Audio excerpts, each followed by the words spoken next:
business editor Stephen Carroll with me here in the studio. Not very impressed by my fishy puns, but you do have some news for us from Italy about what could prove to be quite a pivotal bank bailout if the government gets its way. That's right. The government's asked the Parliament to approve €20 billion to stabilise its banks. This as a deadline looms for the country's third largest lender to raise €5 billion in new capital.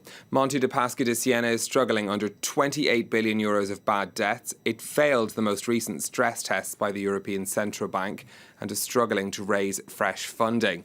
The government fears that a bailout of Monte Paschi could scare investors away from its other lenders. Martin Pollard has more. Monte dei Paschi executives haven't given up. They're still trying to raise €5 billion needed for recapitalisation via private investors. But the government, led by new Prime Minister Paolo Gentiloni, doesn't want to take any chances. It's seeking parliamentary approval for a bailout fund for Monte dei Paschi and potentially other banks of €20 billion. It's a precautionary measure, Paolo Gentiloni said after a cabinet meeting on Monday.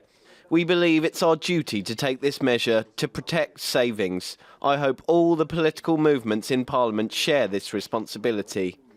The move underlines the Gentiloni administration's fears about a wider meltdown of Italy's banks, which possess over €360 billion in bad loans.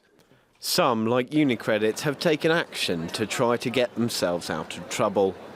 Last week it pledged to cut 14,000 jobs as it attempts to reduce costs. But for others, especially Monte dei Paschi, matters are looking desperate. As attempts to secure funds from investors have failed, shares have continued to fall. Even the country's private bank rescue fund said it had strong reservations over the terms of a bridge loan which would be key to any recapitalisation deal. Monte dei Paschi was set a deadline of the 31st of December this year to raise the funds by the European Central Bank. That was after it came last in a stress test of 51 of Europe's biggest lenders this summer.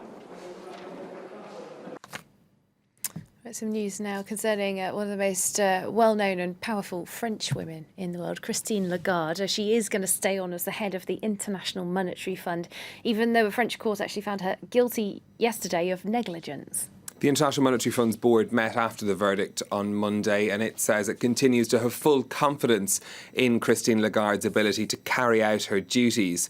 The Paris court found her guilty of negligence over an arbitration payment to the businessman Bernard Tapie in 2008, while she was France's finance minister. But the court declined to hand down any punishment to Madame Lagarde. She's decided not to appeal against the decision, saying she wants to focus on her work at the IMF. I would like to publicly thank the IMF Executive Board for reaffirming its full confidence in my ability to do my job as head of the IMF. And this has indeed sustained me and given me a lot of strength. Let's take a look at what's happening on the markets next for you. European investors, of course, will be reacting to the news overnight from Turkey and from Germany as well. And we've got European shares mostly opening the day in the red. Germany's DAX down by 0.1% at the open. Shares in Italy on the FTSE MIB in Milan are trading down, but the banks in general are trading up after that Italian government request for funding for a bank bailout. Monte Paschi up 4% a short time ago in Milan. Over in Asia, Japanese investors taking some cheer from an improved picture of the world's third largest economy that's been painted by the Bank of Japan. It left interest rates unchanged at its latest meeting, but said exports had picked up. The Nikkei in Tokyo there up by 0.5%, but you can see falls on the Shanghai Composite and on the Hang Seng in Hong Kong. Some more of the day's business headlines for you next. Uber is reported to have lost more than $800 million in the third quarter.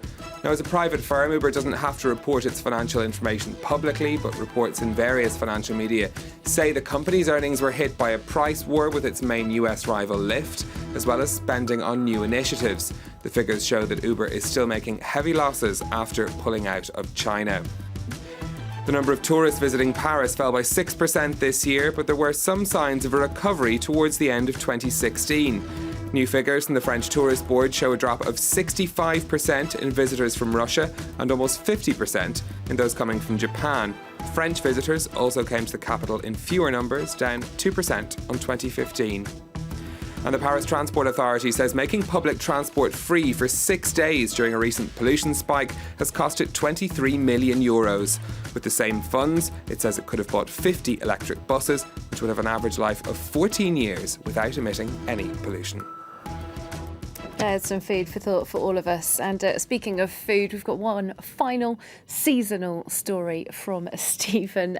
You've got some gloomy news for people in the United States, at least, as they prepare their Christmas dinner tables. Yes, it's been called Whipocalypse, a potential shortage of ready-made whipped cream in the run-up to Christmas, which could leave many apple pies unadorned on the Christmas dinner table. Now, the reason for it is because of a shortage of nitrous oxide, which is used to pressurise the cans.